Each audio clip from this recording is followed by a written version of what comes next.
بسم الله الرحمن الرحيم وبه نستعين سبحانك لا علم لنا إلا ما علمتنا إنك أنت العليم الحكيم. الحمد لله رب العالمين والصلاة والسلام على سيد المرسلين وعلى آله وصحبه أجمعين ومن تبعهم بإحسان إلى يوم الدين. أعوذ بالله من الشيطان الرجيم. بسم الله الرحمن الرحيم. آمن الرسول بما أنزل إليه من ربه والمؤمنون كل آمن بالله وملائكته وكتبه ورسله لا نفرق بين أحد من رسله وقالوا سمعنا وأطعنا غفرانك ربنا وإليك المصير. سامعین کرام، ہماری بات ادھوری تھی اس ضمن میں کہ دنیا کی تاریخ کا ایک بہت واضح معاملہ ہمیں یہ نظر آتا ہے کہ بڑے لوگوں کی زندگی میں ان کے نمایاں ہونے سے پہلے بہت سے ایسے موقف نظر آتے ہیں جو اس نقطۂ ابتدا پر ختم ہو جاتے ہیں جہاں سے انسانی تاریخ ان کی زندگی کے ہر جزئیے کو قلم بند کر لیتی ہے. یہ رسالت کے سائے میں کا کتاب کا جملہ ہے جو میں نے کل بھی اس سے پہلے کے درس میں بھی پیش کیا تھا، جس کا مفہوم یہ ہے کہ دنیا کا کوئی بھی بڑا شخص ایسا نہیں ہے جس کی زندگی کی تمام خصوصی تفصیلات یا تاریخ میں اس کے مشہور ہونے سے پہلے کی تفصیلات دنیا کے سامنے ہو، محفوظ شکل میں اسے بتایا جا سکتا ہو، جانا جا سکتا ہو. یہاں تک کہ عام افراد یا تاریخی شخصیات کی بات تو چھوڑیے، انبیاء کرام علیہم الصلاۃ والسلام میں بھی عمومی طور سے یہی معاملہ نظر آتا ہے. چنانچہ یہ کہتے ہیں کہ نوح علیہ الصلاۃ والسلام نے 950 سال کی عمر پائی، لیکن اس طویل زندگی سے متعلق ہمیں کیا معلوم ہے؟ حضرت نوح علیہ الصلاۃ والسلام کی طویل زندگی کا تو علم ہے، قرآن مجید نے بھی ذکر کیا کہ 950 سال تک اپنی قوم کو دعوت دی. دعوت کے کچھ بنیادی اوصاف، حضرت نوح علیہ الصلاۃ والسلام کی دعوت کی کچھ تفصیل قرآن نے ضرور ذکر کی، حدیثوں سے ہمیں معلوم ہوتی ہے، لیکن 950 سال میں آپ کی سیرت طیبہ زندگی کے مختلف مراحل اور پہلو کیا ہیں یہ ہمیں اور آپ کو نہیں معلوم، اور مضبوط استنادی بنیاد پر کوئی چیز محفوظ بھی نہیں ہے. یہ ایک اولو العزم رسول کا معاملہ ہے. یہاں آگے اور بھی گفتگو اور بھی مثالیں پیش کی ہیں.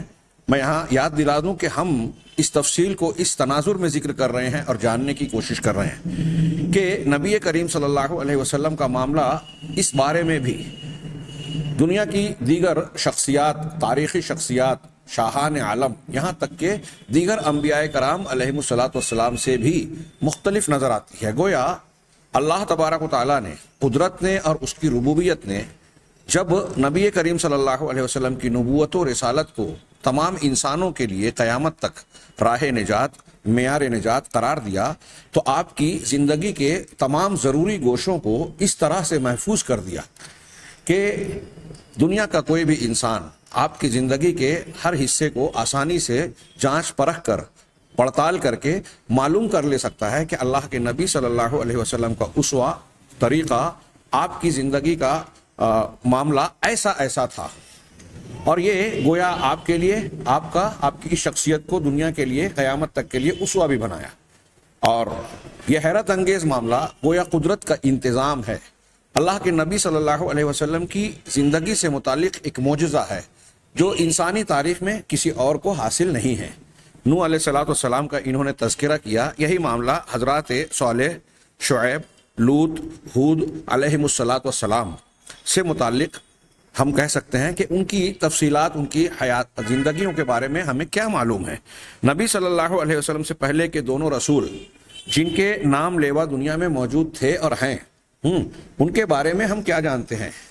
ایک موسیٰ علیہ الصلاۃ والسلام اور ایک حضرت عیسیٰ مسیح علیہ السلام. حضرت موسیٰ علیہ الصلاۃ والسلام فرعون کے محل میں کیسی زندگی بسر کرتے تھے؟ ان کی تربیت کیسے ہوئی؟ بنی اسرائیل سے کس طرح رابطہ قائم ہوا؟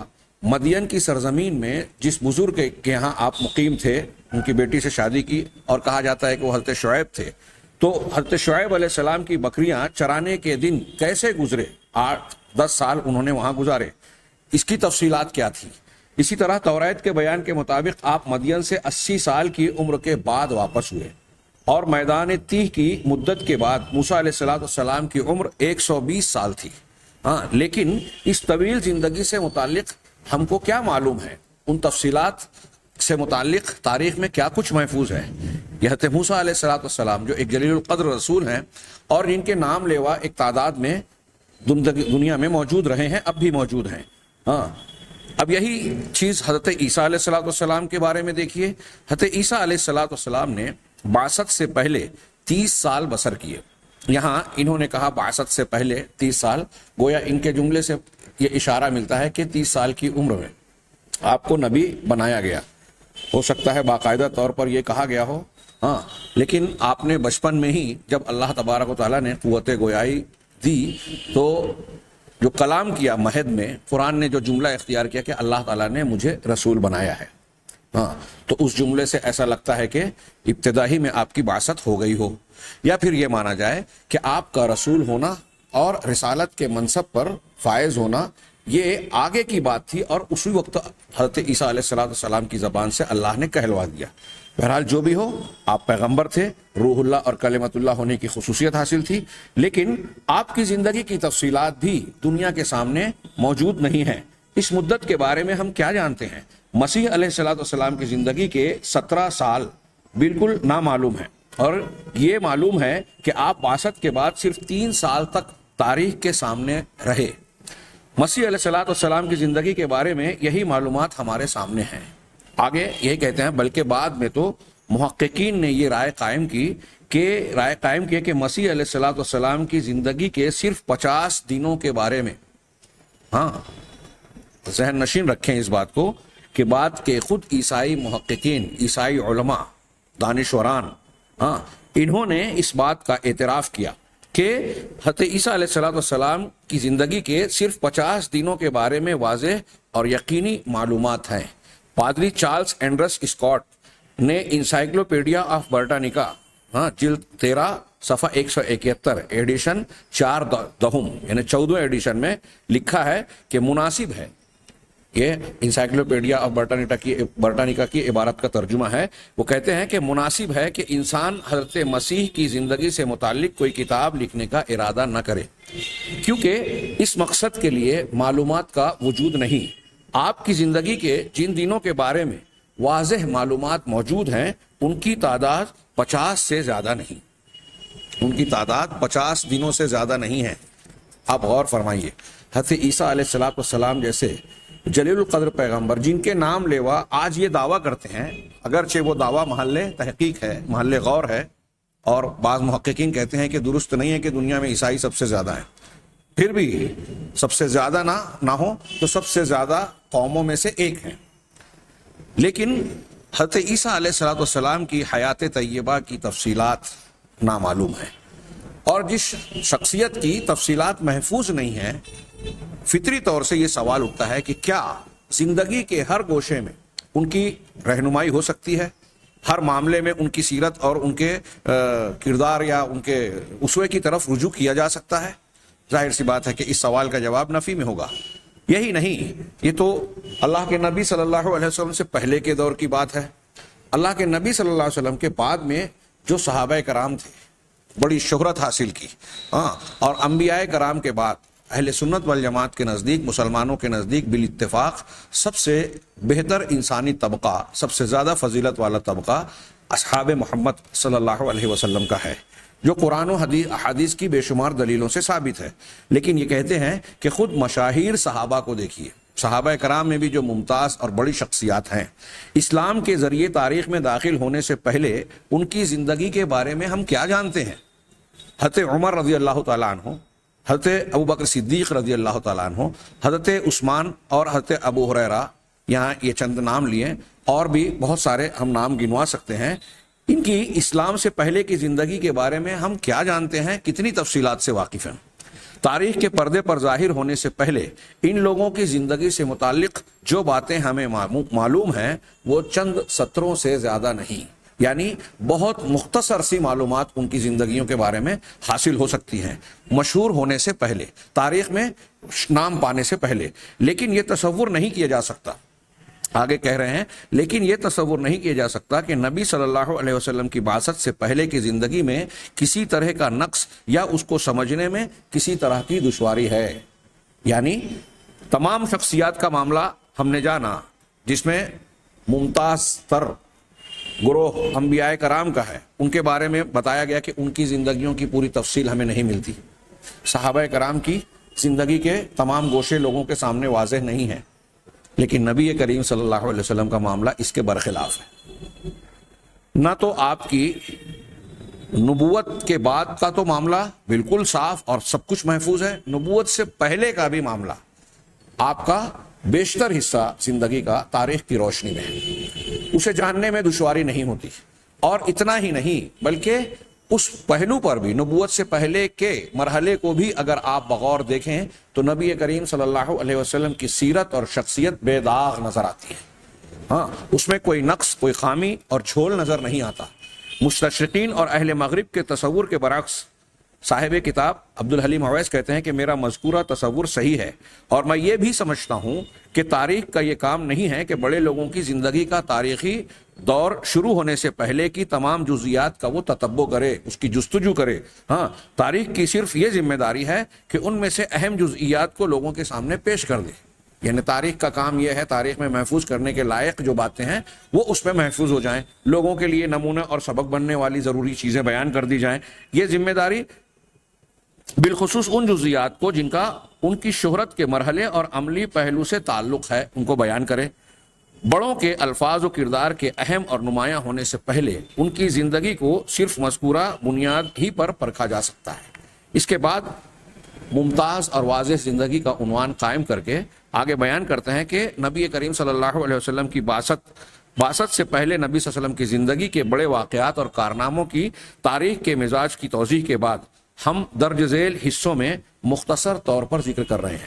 اب یہاں اگلی سطور میں نبی کریم صلی اللہ علیہ وسلم کی زندگی ولادت سے لے کر آپ کی نبوت ملنے تک اس درمیان کے متعدد کچھ اہم واقعات کا انہوں نے ذکر کیا.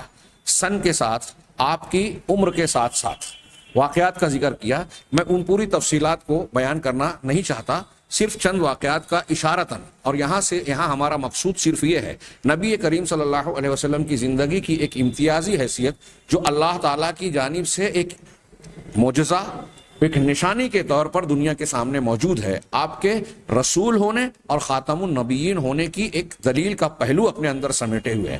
اس بنیاد پر ہم صرف اشارات کر رہے ہیں.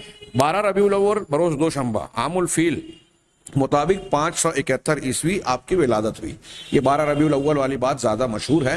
ہاں، کچھ محققین نے کہا کہ 9 ربیع الاول ہے، بعض محققین کہتے ہیں کہ 9 ربیع الاول زیادہ راجح ہے، اور بھی کچھ اقوال ہیں. آپ کے والد عبداللہ بن عبد المطلب آپ کی وفات آپ کے ولادت سے پہلے ہی ہو گئی تھی. آپ کی پیدائش کے پہلے ہی سال یہ بڑے واقعات رونما ہوئے. گویا آپ پیدا ہوئے تو یتیمی کی حالت میں تھے. ہاں، اب جس وقت ولادت ہوئی، جس سال ولادت ہوئی، دنیا میں کچھ ایسے واقعات جو تاریخ نے محفوظ کیے، اس میں سے چند کا ذکر کیا کہ ایوان کسریٰ میں شگاف پڑ گیا. ہاتھیوں کے ساتھ کعبہ پر حملہ کرنے والے ابرہہ کا لشکر یہ ہلاک ہوئے، اور جبلہ کی لڑائی میں عامر عبس کی زبیان و تمیم پر فتح ہوئی. اسی طریقے سے 5 سال کی عمر تک آپ نے بادیہ بنی سعد میں زندگی بسر کی. ابتدائی دنوں کے بعد بنی سعد میں حلیمہ سعدیہ کے پاس آپ کی دودھ ماں ہوئی، رضاعی ماں، اور ان کے پاس رہے. وہاں آپ نے بکریاں چرائی، وہاں ان کی بیٹیوں شیما اور دوسری بہنوں اور بھائیوں کے ساتھ آپ نے ابتدائی ایام گزارے.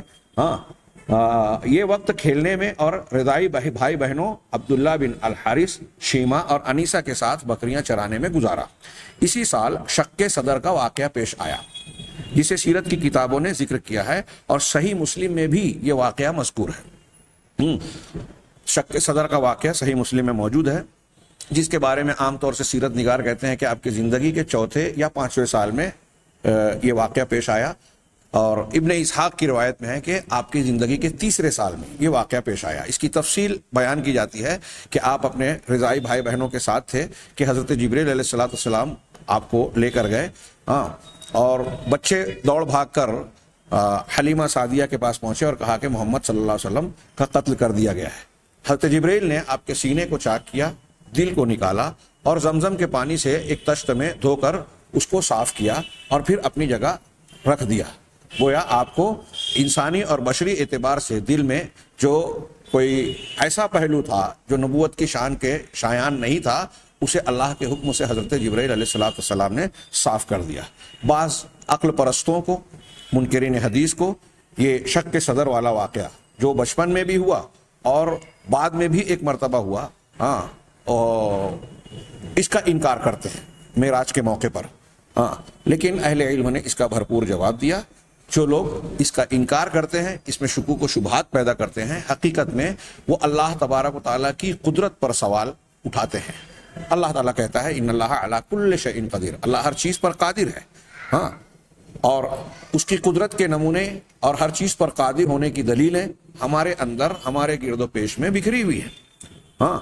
جس نے ہم کو پیدا کیا، زندگی کے بہت سارے ایسے مظاہر ہم دیکھ رہے ہیں کہ ہماری عقل حیران ہوتی ہے۔ تو جو ذات پروردگار کی ان چیزوں کو انجام دے سکتی ہے، اس کے لیے ایسے معاملات کا انجام دینا کون سی بڑی بات ہے؟ یہ اللہ کی قدرت سے کوئی بعید بات نہیں ہے، اللہ کے لیے آسان سی بات ہے۔ چنانچہ شک کے صدر کا یہ واقعہ صحیح مسلم میں ثابت شدہ حدیث سے ثابت ہے۔ آپ کی زندگی کے بہتیرے معجزات کو تسلیم کرنے کے بعد اس واقعے میں شک و شبہ کی کوئی گنجائش نہیں۔ صاحب کتاب نے ایک ہی جملے میں اس کا تذکرہ کیا۔ بادیہ سے واپسی کے بعد تقریباً 1 سال تک آپ اپنی ماں کے ساتھ رہے، یہ بھی واضح طور سے محفوظ ہے۔ 6 سال کی عمر میں آپ کی ماں اپنے شوہر عبداللہ کی قبر کی زیارت کے لیے مدینہ گئیں۔ واپسی میں ان کا انتقال ہوا اور مقام ابوا میں ان کو بھی دفن کیا گیا۔ والدہ کی وفات کے بعد آپ کے دادا عبد المطلب نے 8 سال کی عمر تک آپ کی کفالت کی۔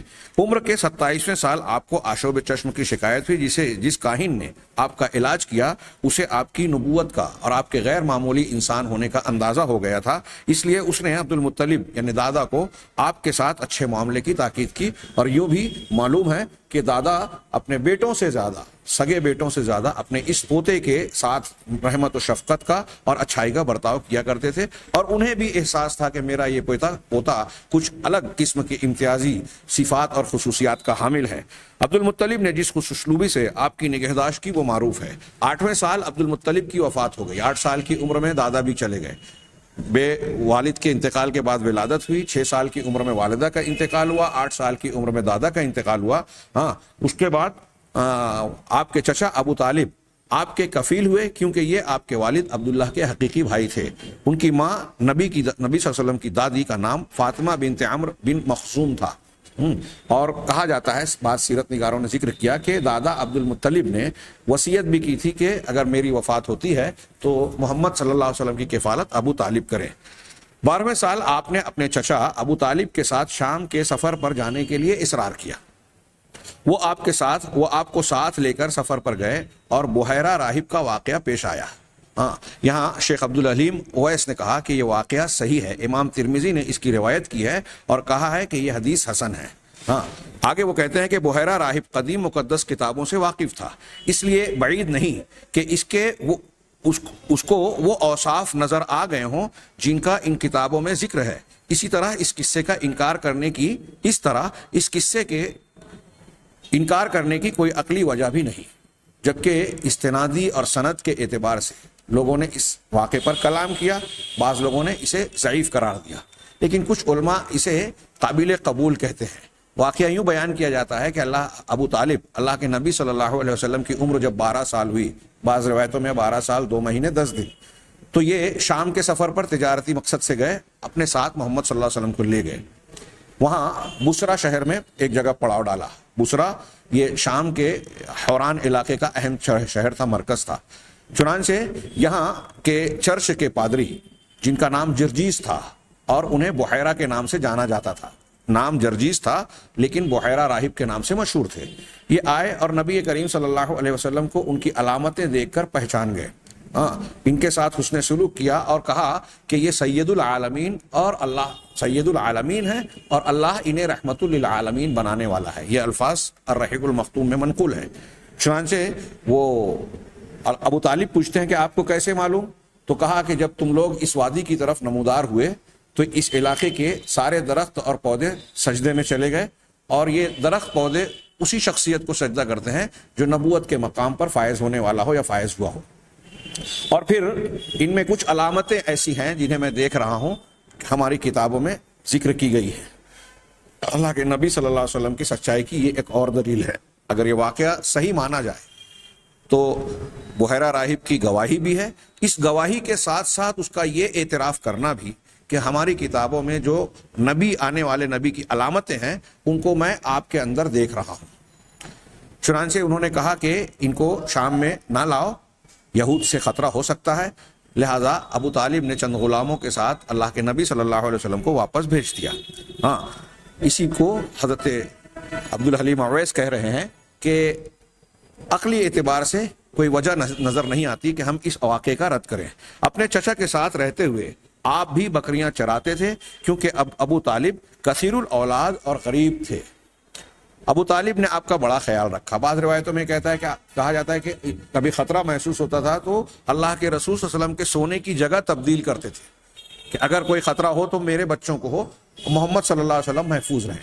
اور پھر ایک اہم بات یہ کہ یہ بھی غریب تھے، مالدار نہیں تھے، آپ بکریاں چراتے تھے۔ بخاری وغیرہ میں آپ کے بکریاں چرانے کا اعتراف اور تذکرہ ہے، اور آپ نے یہ بھی کہا کہ کس نبی نے بکری نہیں چرائی، یعنی انبیاء کرام علیہ الصلوۃ والسلام کا گویا ایک مشترکہ معاملہ یہ رہا ہے، اور گویا اللہ کی طرف سے ایک تربیت تھی کہ بکریاں جو شرارتی ہوتی ہیں لیکن ان کے ساتھ صبر کرنا پڑتا ہے، اگر وہ شرارت کریں تو انہیں سزا نہیں دی جا سکتی، ان پر صبر کر کے ان کو سنبھالنا پڑتا ہے۔ گویا اس میں قوموں کو سنبھالنے، صبر و ضبط کو اور حلم اور بردباری کو اختیار کرنے کی ایک مشق اور تربیت ہوتی ہے۔ بہرحال اللہ کے نبی صلی اللہ علیہ وسلم نے بکریاں جب چرائیں تو گویا اس کا معاوضہ ملتا تھا۔ اس بنیاد پر بعض اہل علم نے یہ بھی کہا کہ محمد صلی اللہ علیہ وسلم ابو طالب کے زیر کفالت جب تھے تو ان کے لیے بوجھ نہیں تھے، بلکہ الٹا آپ کے لیے ایک مددگار اور سہارے کی حیثیت رکھتے تھے۔ بکریاں چرانے کے بعد وہ گویا آپ کے لیے ایک معاون اور مددگار بنتے تھے۔ عمر کے 15ویں سال آپ نے حرب فجار میں شرکت کی۔ یہ لڑائی حرمت والے مہینوں میں ہوئی تھی۔ ایک طرف قریش اور کنانہ کے قبائل تھے اور دوسری طرف حوازن و قیس غیلان کے۔ اس لڑائی کا سبب یہ تھا کہ قبیلہ حوازن کے ایک شخص عروہ نے ہیرا کے بادشاہ نعمان ابن منذر کے تجارتی قافلے پر کو پناہ دی تھی۔ ہاں، یہ اور کچھ تفصیلات ہیں، میں اس کو چھوڑ کر بیان کروں۔ اللہ کے نبی صلی اللہ علیہ وسلم 15 سال کے تھے۔ اس جنگ میں آپ کے چچا وغیرہ نے قریش کی طرف سے جو حصہ لیا تھا، آپ نے خود ذکر کیا کہ میں بھی موجود تھا اور میں تیر وغیرہ اٹھا کر اپنے چچاؤں کو دیا کرتا تھا۔ آپ کی عمر کے 19ویں سال ہرمز ابن کسرا کی موت ہوئی، واقع ہوئی، اور اس کی جگہ اس کا بیٹا پرویز تخت نشین ہوا۔ 20ویں سال میں آپ نے حلف الفضول کے نام سے معروف معاہدے میں شرکت کی۔ یہ ایک واقعہ ہے جو روایتوں میں، حدیثوں میں موجود ہے کہ ایک شخص زبید کا آیا، اس کے ساتھ وائل بن آس نے سودا کیا تجارتی طور پر، اس کا حق نہیں دیا۔ وہ شخص دوڑتا بھاگتا اس کے پاس مارا پھرتا رہا، کسی نے اس کے حق پر توجہ نہیں دی۔ بالآخر وہ پہاڑی پر چڑھ کر، ایک جگہ چڑھ کر کچھ اشعار پڑھتا ہے اور اپنی مظلومیت کا رونا روتا ہے۔ اللہ کے رسول صلی اللہ علیہ وسلم کے چچا زبیر بن عبد المطلب یہ اس کے اشعار سننے کے بعد دوڑ دھوپ کرتے ہیں اور لوگوں سے، سرداران قریش سے کہتے ہیں کہ یہ کیسے مناسب بات ہے کہ ایک شخص ہمارے یہاں مظلوم ہو اور اس کے زادرسی کرنے والا کوئی شک نہ ہو۔ چنانچہ قریش کے بڑے بڑے سردار ان کی اس دوڑ دھوپ اور کوشش کے نتیجے میں عبداللہ بن جدعان کے گھر میں جمع ہوئے۔ ہاں، اور عبداللہ بن جدعان اس میں قریشی قبیلوں میں سے درج ذیل قبائل نے شرکت کی تھی۔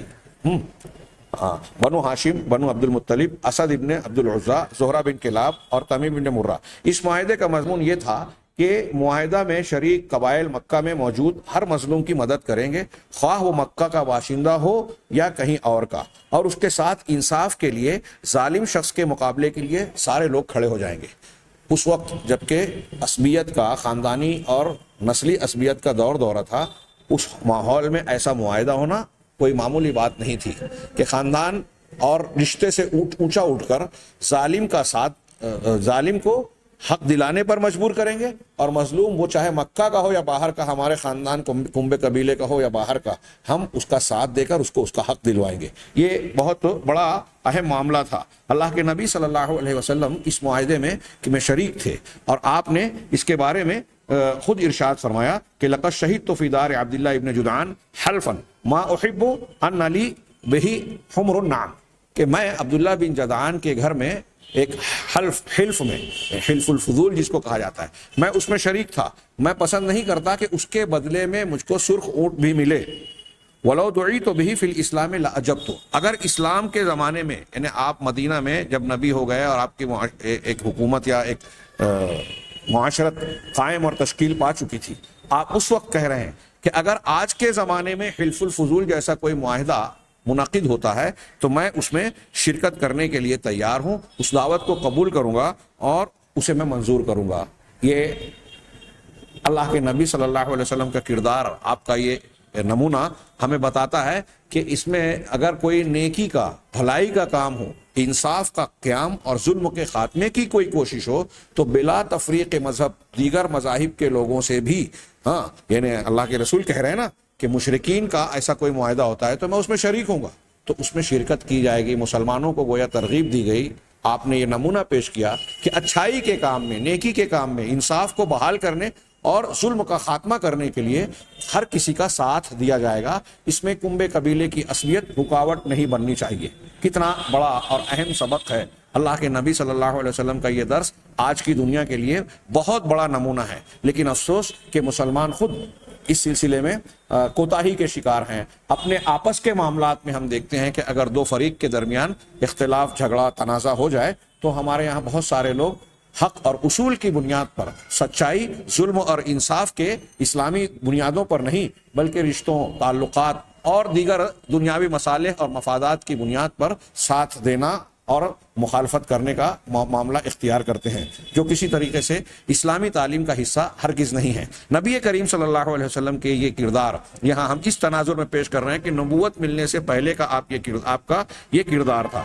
عمر کے 25ویں سال آپ کی زندگی میں ایک اہم تبدیلی ہوئی. اسی سال کی ابتدا ہی سے یہ ظاہر ہو رہا تھا کہ کوئی اہم واقعہ ظہور پذیر ہوگا. اسی سال مکہ کی ایک معزز اور مالدار خاتون خدیجہ بنت خویلد نے نبی صلی اللہ علیہ وسلم کی سچائی اور ایمانداری کے واقعات سن کر آپ سے یہ مطالبہ کیا کہ ان کا مال لے کر تجارت کریں، وہ دوسروں کے مقابلے میں آپ کو زیادہ منافع دیں گے.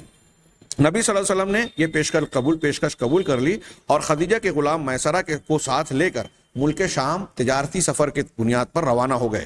واپسی کے بعد حضرت خدیجہ کو اس تجارتی سفر کے منافع کا علم ہوا.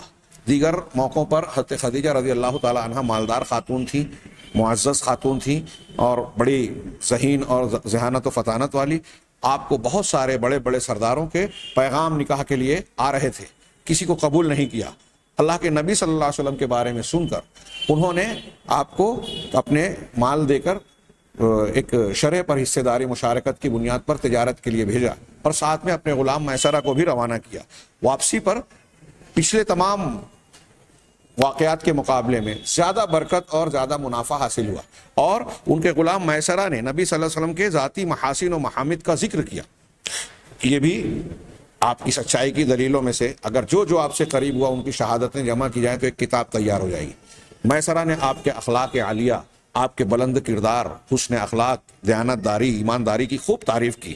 تو حضرت خدیجہ آپ کی شخصیت سے متاثر ہو کر انہوں نے نفیسہ بنت منبہ کو آپ کے پاس بھیجا اور آپ کے ساتھ شادی کی درخواست کی. اس پیشکش کو سن کر نبی صلی اللہ علیہ وسلم نے اپنے چچا سے مشورہ کیا. ان لوگوں نے رشتہ منظور کر کے حضرت خدیجہ کے چچا عمرو بن اسد کے پاس پیغام بھیج دیا اور شادی کا یہ مبارک رشتہ طے پایا. حضرت خدیجہ الکبریٰ رضی اللہ تعالی عنہا سے یہ نکاح ہو رہا ہے. آپ کی عمر اس وقت 25 سال ہے اور مشہور روایات کی بنیاد پر حضرت خدیجہ الکبریٰ رضی اللہ تعالی عنہا کی عمر 40 سال تھی. کچھ لوگوں کو اس سے اختلاف ہے کہ 40 نہیں بلکہ اس سے کم تھی، لیکن زیادہ مشہور بات یہی ہے. اور پھر جب نبوت ملی اللہ کے نبی صلی اللہ علیہ وسلم کو، جیسا کہ اس سے پہلے ذکر کیا جا چکا ہے، تو اس وقت حضرت گویا اللہ کے رسول صلی اللہ علیہ وسلم حضرت خدیجہ الکبریٰ کے ساتھ 15 سال ازدواجی زندگی گزار چکے تھے. یہ 15 سالہ رفاقت تھی میاں بیوی کی حیثیت سے، اور اس وقت کی گواہی حضرت خدیجہ کی آپ سن چکے ہیں اور آگے بھی انشاءاللہ اس کا تذکرہ ہوگا. حضرت خدیجہ الکبریٰ رضی اللہ تعالی عنہا وہ پہلے سے بیوہ تھی اور جہاں دیدہ تھی، آپ سے عمر میں زیادہ تھی. یہاں ایک نقطہ میں یہ بھی اشارہ کر دوں کہ کچھ لوگ نبی کریم صلی اللہ علیہ وسلم کے تعدد ازدواج کی بنیاد پر آپ کے بارے میں نازیبہ قسم کے الزامات تراشتے ہیں. اور یہ کہنے کی کوشش کرتے ہیں کہ نعوذ باللہ آپ کے اندر جو ہے عورتوں کی خواہش دوسروں کے مقابلے میں زیادہ تھی، جنس کا معاملہ بڑھا ہوا تھا۔ تو سوچنے والی بات یہ ہے کہ حضرت خدیجہ الکبریٰ رضی اللہ تعالی عنہا سے اگر مشہور روایت کے مطابق بات مانے کہ اپنے سے 15 سال زیادہ عمر والی عورت سے اگر ایک آدمی جنس پرست ہو، جنس کا اور نفس کی خواہشات کا تابع ہو، تو 25 سال کی عمر ہونے کے بعد، عربوں میں یہ عمر بہت زیادہ ہے شادی کے لیے، شادی کر رہے ہیں اور اس وقت تک آپ کا کردار بے داغ ہے اور اپنے سے زیادہ عمر کی خاتون سے رشتہ کر رہے ہیں، اور پھر جب تک وہ زندہ رہیں، جب تک وہ زندہ رہی 10 نبوی تک، نبوت ملنے کے بعد بھی 10 سال تک، اس وقت تک کوئی دوسرا نکاح نہیں کیا۔ آگے جو نئے شادیاں ہوئی اللہ کے رسول صلی اللہ علیہ وسلم کے 50 سال عمر ہونے کے بعد کر رہے ہیں۔ ایک آدمی اگر جنس والا ہو، یعنی خواہشات نفس کا یا عیاشی والا، میں الفاظ نہیں پا رہا ہوں کہ اللہ کے رسول صلی اللہ علیہ وسلم کے لیے جو لوگ استعمال کرتے ہیں مجھے مناسب نہیں لگتے، اس قسم کے الزام اگر اللہ کے نبی صلی اللہ علیہ وسلم کے متعلق اگر کچھ حقیقت رکھتے تو ایسا شخص عنفوان شباب، جب جوانی کی امنگیں شباب پر ہوتی ہیں، اس وقت عورتوں سے تعلقات زیادہ استوار کرنے اور شادیاں کرنے کی کوشش کرتا یا بڑھاپے میں۔ سوچنے والی بات ہے، جس وقت آپ کا یہ نکاح ہو رہا ہے، اس نکاح کے بعد آپ نے کوئی دوسرا نکاح ان کی موجودگی میں نہیں کیا۔ یہ اللہ کے نبی صلی اللہ علیہ وسلم کی زندگی کے اہم واقعات میں سے ایک یہ ہے۔ آگے یہ سلسلہ ابھی باقی ہے اور اس سے متعلقہ کچھ اہم چیزیں باقی ہیں۔ انشاءاللہ آئندہ درس میں ہم 2-3 ایسے امور کا مزید ذکر کریں گے جو نبوت سے پہلے تاریخ کی روشنی میں محفوظ ہے۔ یہ صرف مثالیں ہیں، نمونے ہیں۔ اللہ کے نبی صلی اللہ علیہ وسلم کے کردار اور آپ کی زندگی کے واقعات سے متعلق کئی تفصیلات پہلے کی بھی لوگوں کے سامنے موجود ہیں۔ اللہ سے دعا ہے کہ وہ ہمیں صحیح علم اور صحیح عمل کی توفیق عطا فرمائے۔ وآخر دعوانا ان الحمد للہ رب العالمین۔